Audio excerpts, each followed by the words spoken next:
ദൈവത്താൽ ഏറെ സ്നേഹിക്കപ്പെടുന്നവരെ, holy fire മിനിസ്ട്രിയോട് ചേർന്ന് ദൈവമാതൃത്വ തിരുനാളിന് നമ്മൾ ഒരുങ്ങിക്കൊണ്ടിരിക്കുകയാണ്. മറ്റൊരു ദിവസത്തിലേക്ക് കൂടി എല്ലാവരെയും സ്വാഗതം ചെയ്യുന്നു. ഭക്തി ആദരപൂർവ്വം ഈ തിരുക്കർമ്മങ്ങളിൽ നമുക്ക് പങ്കുചേരാം. ഇന്നേ ദിവസം നമ്മൾ വിചിന്തന വിഷയമായിട്ട് എടുക്കുന്നത് സഹനം എന്നതിനെ കുറിച്ചാണ്. പ്രത്യേകിച്ച് യേശുക്രിസ്തുവും സഹനവും. സഹനത്തിലൂടെ കടന്നു പോകുന്ന ക്രിസ്തുവിന് നമ്മൾ വളരെ മനോഹരമായി വിശുദ്ധ ഗ്രന്ഥത്തിലൂടെ കണ്ടുമുട്ടുന്നുണ്ട്. പക്ഷേ എന്താണ് ക്രിസ്തുവിൻ്റെ സഹനങ്ങളുടെ പ്രത്യേകത? ക്രിസ്തുവിൻ്റെ സഹനങ്ങൾക്ക് ഒരുപാട് പ്രത്യേകതയുണ്ട്. ഈ ലോകം വിട്ട് പിതാവിൻ്റെ പക്കലേക്ക് പോകാനുള്ള സമയമായെന്ന് ഈശോ അറിഞ്ഞു. പെസഹാ തിരുനാളിന് മുൻപേ അറിഞ്ഞു. ഈ ലോകത്തിൽ തനിക്ക് സ്വന്തമായുള്ളവരെ അവൻ സ്നേഹിച്ചു, അവസാനം വരെ സ്നേഹിച്ചു. അവിടെ മുതലാണ് ഈശോ പെസഹാ ത്രിദിനങ്ങളിലേക്ക് പ്രവേശിക്കുന്നത്. യോഹന്നാന്റെ സുവിശേഷം 13-ാം അധ്യായത്തിന്റെ 1-ാമത്തെ തിരുവചനം, ഈ ലോകം വിട്ട് പിതാവിന്റെ പക്കലേക്ക് പോകാനുള്ള സമയമായെന്ന് ഈശോ അറിഞ്ഞു. എന്ന് പറഞ്ഞാൽ സഹനത്തിന്റെ സമയമായി. ഇത്ര ലളിതമായിട്ട് പറഞ്ഞിരിക്കുന്നത്. ഈ ലോകം വിട്ടു പോകാനുള്ള സമയമായെന്ന് ഈശോ അറിഞ്ഞു. എപ്രകാരമാണ് ഈ ലോകം വിട്ടു പോകുന്നത്? അതികഠിനമായ വേദനകളിലൂടെ, ഒത്തിരിയേറെ സഹനങ്ങളിലൂടെയാണ് ഈ ലോകം വിട്ട് പോകാനുള്ള സമയമായി, അങ്ങനെ കടന്നു പോകാനുള്ള സമയമായി ഈശോ അറിഞ്ഞു എന്ന് എഴുതി വച്ചിരിക്കുന്നത്. അടുത്ത വചനം ഇങ്ങനെയാണ്: അവൻ സ്നേഹിച്ചു, അവസാനം വരെ സ്നേഹിച്ചു. ക്രിസ്തുവിന്റെ സഹനം മനുഷ്യവംശത്തോടുള്ള സ്നേഹത്തിന്റെ പ്രകടനം കൂടിയായിരുന്നു. പ്രിയമുള്ളവരെ, ഇങ്ങനെയൊന്ന് ചിന്തിച്ചു നോക്കി. ഒരു കൊച്ചിന് രോഗം വന്ന് ആ കുഞ്ഞ് ഉറക്കം നഷ്ടപ്പെട്ടിരിക്കുമ്പോൾ ആ കുഞ്ഞിനോടൊപ്പം ഉറങ്ങാതിരിക്കുന്ന അമ്മമാരെ കണ്ടിട്ടുണ്ട്. അമ്മയ്ക്ക് ഉറക്കം വരാഞ്ഞിട്ടല്ല, പക്ഷെ കുഞ്ഞ് സഹനത്തിലാണ്. അതിന് ഉറക്കം കളഞ്ഞ് അമ്മയും കൂടെ ഇരിക്കും. എന്തുകൊണ്ടാണ്? അവളുടെ കുഞ്ഞായതുകൊണ്ടാണ് അങ്ങനെ സ്നേഹിക്കാൻ കഴിയുന്നത്. അവളുടെ കുഞ്ഞായതുകൊണ്ടാണ്, അവൾ ആ കുഞ്ഞിനെ സ്നേഹിക്കുന്നത് കൊണ്ടാണ്. പ്രിയമുള്ളവരെ, അപ്പോൾ സ്നേഹത്തിൻ്റെ ഉള്ളിൽ ഒരു വലിയ ത്യാഗമുണ്ട്. ത്യാഗം സഹിച്ചുകൊണ്ടാണ് ആ സ്നേഹം പൂർണ്ണമാകുമ്പോൾ നമ്മൾ ത്യാഗം കൂടി ഏറ്റെടുക്കുന്നുണ്ട്. ആർക്ക് വേണ്ടിയാണ് നമ്മൾ ത്യാഗങ്ങൾ ഏറ്റെടുക്കുന്നത്? സ്നേഹിക്കുന്നവർക്ക് വേണ്ടിയാണ്. ഈശോ പറയുന്നുണ്ട്, സ്നേഹിക്കുന്നതിന് വേണ്ടി ജീവൻ ബലി കഴിക്കുന്നതിനേക്കാളും വലിയ സ്നേഹമില്ല. അപ്പൊ സ്നേഹത്തെ ത്യാഗം കൊണ്ടുകൂടിയാണ് ക്രിസ്തു അടയാളപ്പെടുത്തി വെക്കുന്നത്. സ്നേഹത്തിൽ ഒരുപാട് ത്യാഗമുണ്ട്. എന്നിട്ടാണ് താൻ സ്നേഹിക്കുന്നവർക്ക് വേണ്ടി ജീവൻ ബലി കഴിക്കുവാൻ അവിടുന്ന് തയ്യാറായത്. അതികഠിനമായ വേദനകളിലൂടെ കടന്നു പോകാൻ ക്രിസ്തു തയ്യാറായത്. കാരണം അവൻ ഈ സഹനങ്ങളിലൂടെ സ്നേഹിക്കുകയായിരുന്നു, നമ്മളെ സ്നേഹിക്കുകയായിരുന്നു. കുഞ്ഞുണ്ണി മാഷിൻ്റെ ഒരു നല്ല കവിതയുണ്ട്: എത്ര നാളായി നീ കുരിശിൽ കിടക്കുന്നു, എന്നിട്ടും എന്തേ നീ ക്രിസ്തുവായില്ല? എന്ന് പറഞ്ഞാൽ നീ സഹനങ്ങളിൽ കിടന്നിട്ട് എന്തുകൊണ്ട് ക്രിസ്തുവായില്ല? സഹനങ്ങൾ ക്രിസ്തുവായി മാറണമെങ്കിൽ, നമ്മൾ സഹനങ്ങളിൽ കിടന്നുകൊണ്ട് ക്രിസ്തുവായി മാറണമെങ്കിൽ ഈ സഹനങ്ങളോട് നമ്മൾ ഏറ്റെടുക്കുന്ന, നമ്മൾ സഹനങ്ങളെ സമീപിക്കുന്ന രീതിയിൽ വ്യത്യാസം ഉണ്ടാകണം. ഇപ്പൊ ജോബിന്റെ സഹനങ്ങളെ ഏറ്റെടുത്തൊരു രീതിയുണ്ട്. ദൈവം തന്നു, ദൈവം തിരിച്ചെടുത്തു, നാമം വാഴ്ത്തപ്പെടട്ടെ. അതുകൊണ്ടൊന്നും അവൻ ദൈവത്തിൽ നിന്ന് അകന്നില്ല. സഹനങ്ങളെ അപ്രകാരം എടുക്കുവാൻ കഴിയുന്നുണ്ടോ എന്നുള്ളതാണ് ചോദ്യം. ക്രിസ്തീയ ജീവിതത്തിൽ സഹനങ്ങൾ എന്നുള്ളത് അത് അപ്രതീക്ഷിതമായി സംഭവിക്കുന്ന ആഘാതങ്ങളൊന്നുമല്ല. ആ മട്ടിൽ പെരുമാറേണ്ടതില്ലെന്നും, അങ്ങനെ സഹനങ്ങൾ കടന്നു വരുമ്പോൾ അത് തമ്പുരാനോട് കൂടുതൽ അടുക്കാൻ അവസരം കിട്ടിയതിൽ സന്തോഷിക്കണമെന്നും ഒക്കെ സ്നേഹന്മാർ ഉദ്ബോധിപ്പിക്കുന്നതിന്റെ കാരണം ഈ സഹനങ്ങളിലൂടെ കടന്നുപോയ ക്രിസ്തുവിനെ അവർ അടുത്ത് നിന്ന് കണ്ടിട്ടുണ്ട്. അതുകൊണ്ടാണ്. ഇനി ഈശോയുടെ സഹനത്തെ കുറിച്ച് പറയുമ്പോൾ നമുക്ക് കുരിശുമരണത്തിന്റെ ഒരു അനാട്ടമി ഒന്നും പറഞ്ഞ് ഞാൻ ഒരു വൈകാരിക പ്രക്ഷുബ്ധത ഉണ്ടാക്കാൻ ആഗ്രഹിക്കുന്നില്ലെങ്കിലും ഇപ്രകാരം ഒന്ന് മനസ്സിലാക്കുക: ലോകം കണ്ടുപിടിച്ചതിൽ വെച്ച് ഏറ്റവും വേദനാജനകമായ ഒരു വധശിക്ഷയുടെ രീതിയായിരുന്നു കുരിശുമരണം. പേർഷ്യക്കാർ കണ്ടെത്തുകയും റോമാക്കാർ വ്യാപകമായി നടപ്പിലാക്കുകയും ചെയ്ത കുരിശുമരണത്തിന്റെ ഒരു രീതികൾ, 3 ആണികളിലേക്ക് മരത്തോട് ചേർത്ത് അടിക്കപ്പെട്ട് ഓരോ ശ്വാസോച്ഛ്വാസവും ഈ ആണിയടിച്ചതിലേക്ക്, ഈ ആണിയിലേക്ക് ബലം കൊടുത്തുകൊണ്ട് ശ്വാസം എടുക്കേണ്ടി വരുന്ന അവസ്ഥ. അങ്ങനെ 2 മുതൽ 5 ദിവസം വരെ കുരിശിൽ കിടന്നാണ് മരിക്കുക. അവൻ അതികഠിനമായി ചമ്മട്ടി കൊണ്ട് അടിക്കപ്പെട്ടിരുന്നു. അതുകൊണ്ടാണ് ഈശോ 3 മണിക്കൂറോളം കുരിശിൽ കിടക്കേണ്ടി വന്നത്. അതിനപ്പുറത്തേക്ക് പോയില്ല. അവൻ അതികഠിനമായി അതിനു മുൻപ് പീഡിപ്പിക്കപ്പെട്ടിരുന്നു, മർദ്ദിക്കപ്പെട്ടിരുന്നു. അപ്പൊ അങ്ങനെ അതികഠിനമായ വേദന, ഓരോ ശ്വാസോച്ഛ്വാസത്തിലും അതികഠിനമായ വേദന സഹിച്ചുകൊണ്ട് ക്രിസ്തു കടന്നു പോകുന്നു. എന്തുകൊണ്ടായിരിക്കും ഈ അതികഠിനമായ വേദനയിലൂടെ അവൻ കടന്നു പോകാൻ തയ്യാറാകുന്നത്? സ്നേഹിക്കുന്നത് കൊണ്ടാണ്. ഈ ലോകത്തെ അവൻ അത്രമാത്രം സ്നേഹിച്ചിരുന്നു. പ്രിയമുള്ളവരെ, സഹനങ്ങളിലൂടെ കടന്നു പോകുന്നവർ ക്രിസ്തുവിൻ്റെ ആൾക്കാരാണ്. ഡമാസ്കസിലേക്കുള്ള യാത്രയിൽ സൗളിനെ തട്ടി താഴെയിട്ടിട്ട് ദൈവം ചോദിച്ചത്, നീ എന്തിനെന്നെ പീഡിപ്പിക്കുന്നു എന്നുള്ളതാണ്. ചോദ്യത്തിനോട് തെറ്റുണ്ട്. പീഡിപ്പിച്ചത് ക്രിസ്ത്യാനികളെയാണ്. ഈ ദിവസങ്ങളിൽ ക്രിസ്മസ് ആഘോഷവുമായിട്ട് ബന്ധപ്പെട്ട് ഒത്തിരിയേറെ പീഡനങ്ങൾ ക്രൈസ്തവർ അനുഭവിക്കേണ്ടി വന്നത് നമ്മൾ കാണുന്നുണ്ടായിരുന്നു. ഈശോ സൗളിനോട് ചോദിച്ചത്, നീ എന്തിനാണ് എന്നെ പീഡിപ്പിക്കുന്നത് എന്നാണ്. ക്രിസ്ത്യാനികളെ പീഡിപ്പിക്കാനാണ് അവൻ പോയത്. പക്ഷേ നീ പീഡിപ്പിച്ചത് എന്നെ തന്നെയാണെന്ന് ക്രിസ്തു പറയുന്നുണ്ടെങ്കിൽ പീഡനം അനുഭവിക്കുന്നവരൊക്കെ അവർ എന്നോട് ചേർന്ന് നിൽക്കുന്നവരാണ് എന്ന് വെച്ചാൽ സഹനങ്ങളിലൂടെ നമ്മൾ കടന്നു പോകുമ്പോൾ നമ്മൾ ക്രിസ്തുവിനോട് താതാത്മ്യപ്പെടുകയാണ്. നമ്മൾ ഒരുപാട് സങ്കടങ്ങളിലൂടെ കടന്നു പോകുന്നുണ്ടോ? അങ്ങനെയെങ്കിൽ നമ്മളൊക്കെ ക്രിസ്തുവിൻ്റെ ആൾക്കാരായിട്ട് മാറുകയാണ്. ഈ ക്രിസ്മസ് കാലഘട്ടത്തിൽ തകർക്കപ്പെട്ട, വേദനിപ്പിക്കപ്പെട്ട, ആക്രമിക്കപ്പെട്ട ക്രിസ്ത്യാനികളൊക്കെ ക്രിസ്തുവിൻ്റെ കുരിശിനോടാണ് കൂടുതലായിട്ട് അവർ ചേർന്ന് നിന്നത്. ക്രിസ്തുവിനോടാണ് അവർ താതാത്മ്യപ്പെട്ടത്. അതുകൊണ്ട് സഹനങ്ങളിലൂടെ കടന്നു പോകുമ്പോൾ പ്രിയമുള്ളവരെ, നമുക്ക് ഇപ്രകാരം പറയാം, ഇതുകൊണ്ടൊന്നും ഞാൻ ദൈവത്തിൽ നിന്ന് അകലുകയില്ല, ഇതുകൊണ്ടൊന്നും ഞാൻ തമ്പുരാനിൽ നിന്ന് പിൻവാങ്ങുകയില്ല.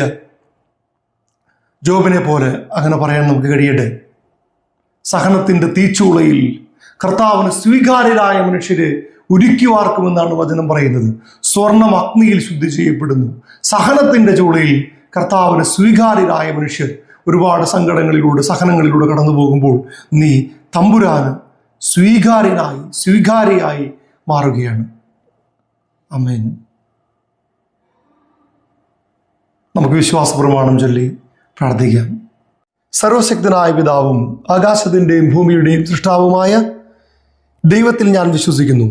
അവിടുത്തെ ഏകപുത്രനും ഞങ്ങളുടെ കർത്താവുമായ യേശു മിശിഹായിൽ ഞാൻ വിശ്വസിക്കുന്നു. ഈ പുത്രൻ പരിശുദ്ധാത്മാവിനാൽ ഗർഭസ്ഥനായി കന്യകാമറിയത്തിൽ നിന്ന് പിറന്ന് പന്തിയോസ് പീലാത്തോസിന്റെ കാലത്ത് പീഡകൾ സഹിച്ച് കുരിശിൽ തറയ്ക്കപ്പെട്ട് മരിച്ച് അടക്കപ്പെട്ടു. പാതാളത്തിലേക്ക് ഇറങ്ങി മരിച്ചവരുടെ ഇടയിൽ നിന്ന് മൂന്നാം നാൾ ഉയർത്തു. സ്വർഗത്തിലേക്ക് എഴുന്നള്ളി. സർവശക്തിയുള്ള പിതാവായ ദൈവത്തിൻ്റെ വലത്തുഭാഗത്തിരിക്കുന്നു. അവിടെ നിന്ന് ജീവിക്കുന്നവരെയും മരിച്ചവരെയും വിധിക്കുവാൻ വരുമെന്ന് ഞാൻ വിശ്വസിക്കുന്നു. പരിശുദ്ധാത്മാവിൽ ഞാൻ വിശ്വസിക്കുന്നു. വിശുദ്ധ കത്തോലിക്ക സഭയിലും പുണ്യവാന്മാരുടെ ഐക്യത്തിലും പാപങ്ങളുടെ മോചനത്തിലും ശരീരത്തിൻ്റെ ഉയർപ്പിലും നിത്യമായ ജീവിതത്തിന് ഞാൻ വിശ്വസിക്കുന്നു. ആമേൻ. നമുക്കെല്ലാവർക്കും കണ്ണുകളടച്ച് കരങ്ങൾ നെഞ്ചോട് ചേർത്ത് നമ്മളെ ഓരോരുത്തരെയും, പ്രത്യേകമായി ഹോളി ഫയർ മിനിസ്ട്രിയെയും പരിശുദ്ധാത്മാവിൻ്റെ കരങ്ങളിലേക്ക് കൊടുത്തുകൊണ്ട് പ്രാർത്ഥിക്കാം.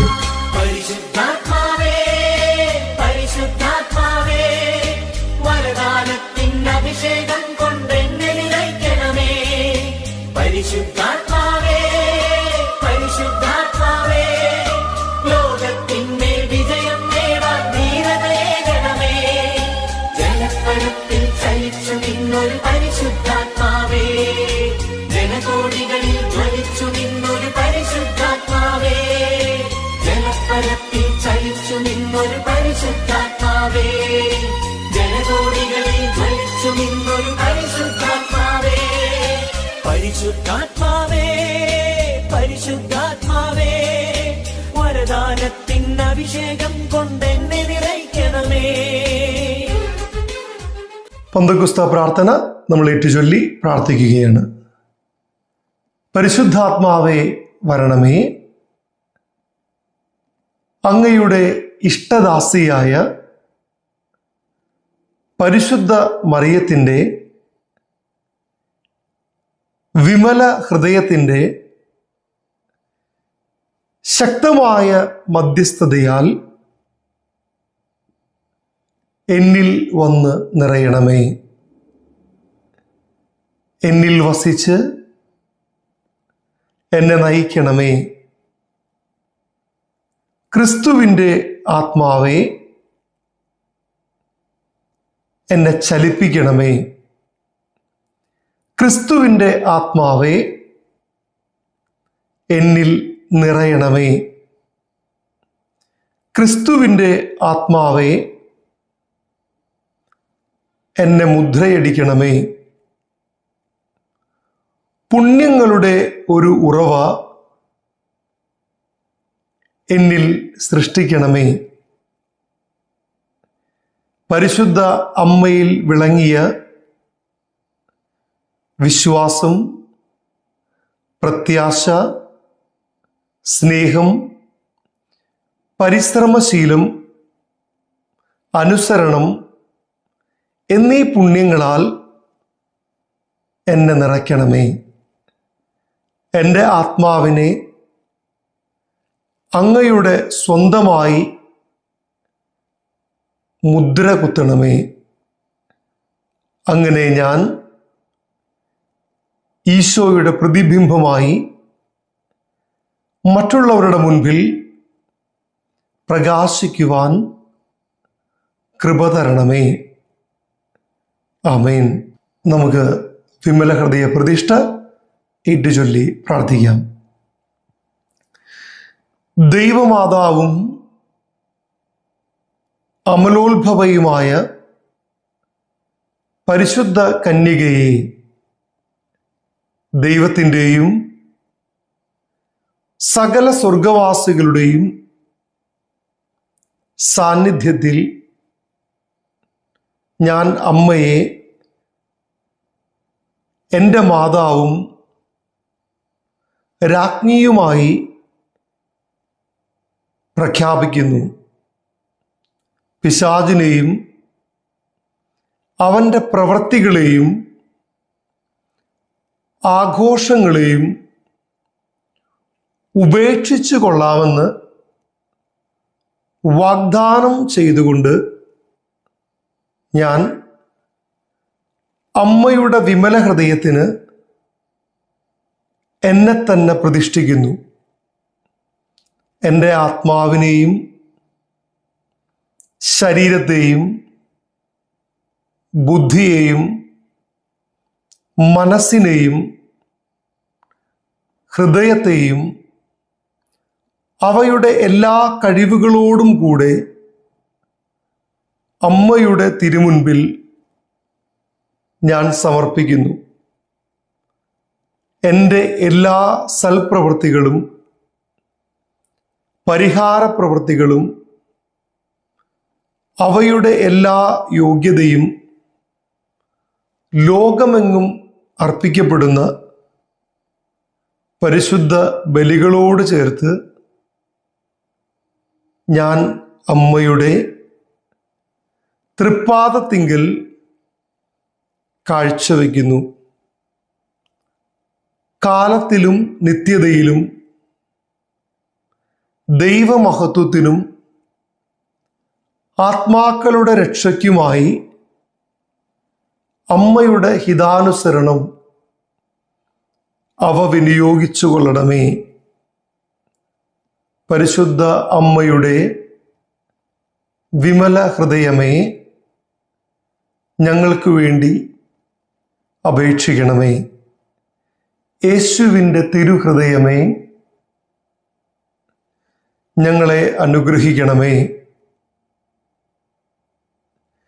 യേശുവിൻ്റെ തിരുരക്തമേ, ഞങ്ങളുടെ മേൽ കരുണയായിരിക്കണമേ. നമ്മുടെ കർത്താവായ ഈശോമിശിഹായുടെ കൃപയും പിതാവായ ദൈവത്തിൻ്റെ സ്നേഹവും പരിശുദ്ധാത്മാവിൻ്റെ സഹവാസവും നാം എല്ലാവരോടും കൂടി ഉണ്ടായിരിക്കട്ടെ, ഇപ്പോഴും എപ്പോഴും എന്നേക്കും. ആമേൻ.